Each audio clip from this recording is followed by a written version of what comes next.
Hello, I'm Charlotte Atchley, editor of Baking and Snack Magazine. With me today is our 2022 Operations Executive of the Year, Mike Porter, President and COO of New Horizons Baking Company.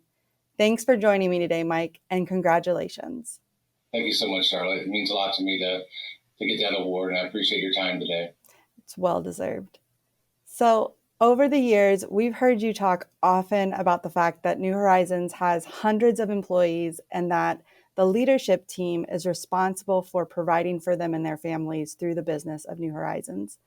Where did that idea come from, and how does that influence you as a leader at New Horizons?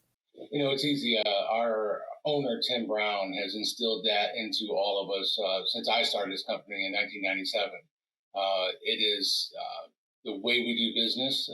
Everything we do, this call today, this video is on behalf of the 500 employees and their families that we have at New Horizons. Um, Everything we do is on their behalf. He's always taught us that take care of the people, take care of the customer, and the rest of it turns to be noise that you have to deal with. But if you just take care of those two things, there's no stopping us. And just the way we want to do business, we just want to treat people the way we want to be treated. We understand that from a leadership perspective, it's our leadership creates the culture, right?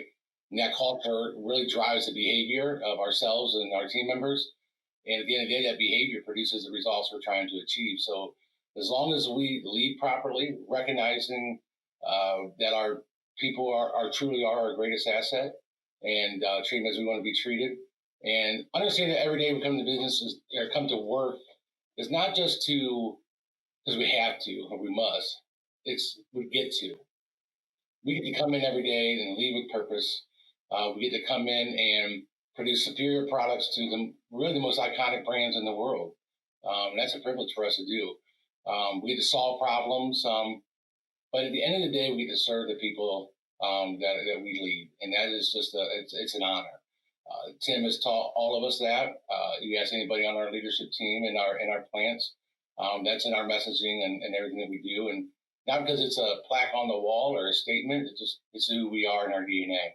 That's wonderful to hear. And I know that when we visited to present you with your award, I definitely heard that from others at New Horizons Baking Company. So it's definitely true.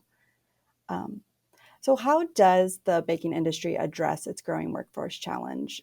We all know that the baking industry is struggling to find and retain workers because it's a hard job. And I know this is something you're really passionate about, supporting your employees. How do you think the industry at large addresses this challenge? Well, I think the first thing we have to do is we have to adapt to the new workforce. Um, I'm an old baker, been doing this for a long time. I remember 7-day work weeks, 12-hour shifts, 16-hour shifts, weekends, holidays, and it was almost a badge of honor to all of us old timers these days. But that's not the new workforce that we're dealing with today. It's no longer business, it's all personal. We are truly in the people business, whether we believe it or not. And if we don't, that's what we have to adapt to. That we have the privilege of New Horizons to make buns, muffins, and seasonings and blends. But at the end of the day, we're in the people business. And we have to look, we have to listen, we have to learn from our people, but recognizing it's all personal and that it's just a different environment. And if we don't listen to those that we get to lead and engage with them, then we're going to continue to fight the battles that we are. So we're very intentional about engaging with our employees, getting their feedback, knowing we're not always the smartest person in the room, but we have a great team members here that can make us a better company tomorrow. And that's our challenge every day. How do we become better tomorrow? And we only do that with the people that serve us. And we have to adapt to them and understand them, and make changes and be willing to make a change even if we're wrong. Then we reassess and we redirect. But at the end of the day, we got to be willing to make that, to adapt to them. So, what would you say the baking industry has to offer potential employees out there?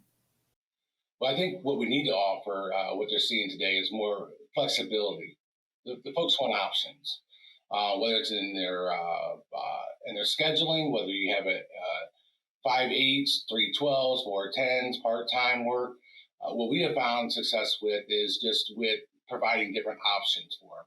not just one or the other, but an option that they can choose from that best fits their lifestyle and their quality of life that they want to achieve. The provide a career path. I'm blessed to sit in the seat. I started this company in 1997 as a production supervisor, and through the grace of God and through great opportunities and great people who's supported me, mentoring me, have the opportunity to sit in the seat today as the president of New Horizons. I would have never known that. I didn't know that was even possible for someone like me. So understanding there's a career path available for them, staying engaged with them, understanding what their desires are, where do they want to be, how big do they really want to be, and then you have to provide the growth to allow them to get to where they want to be. But ultimately, we have to tell the Baker story. It's a wonderful story. The industry is the best out there.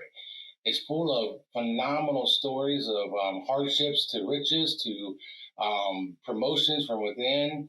Uh, just and if we tell that story, that there's opportunity in this industry. We look at the COVID crisis. You know, we're in essential workplaces. Nobody went without a paycheck. No one was laid off. No one was furloughed. We gave opportunities for the future. I sit in the seat to tell the story, to get back to the greatest industry that I could ever be part of.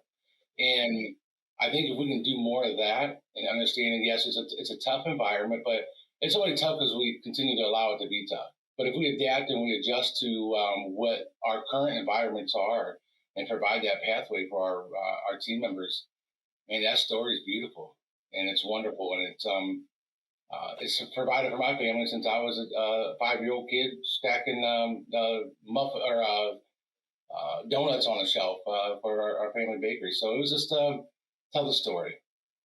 Well, thank you so much, Mike, for letting us share your story and for speaking with me today for all of our readers and viewers. And congratulations on being our Operations Executive of the Year for Uh, 2022.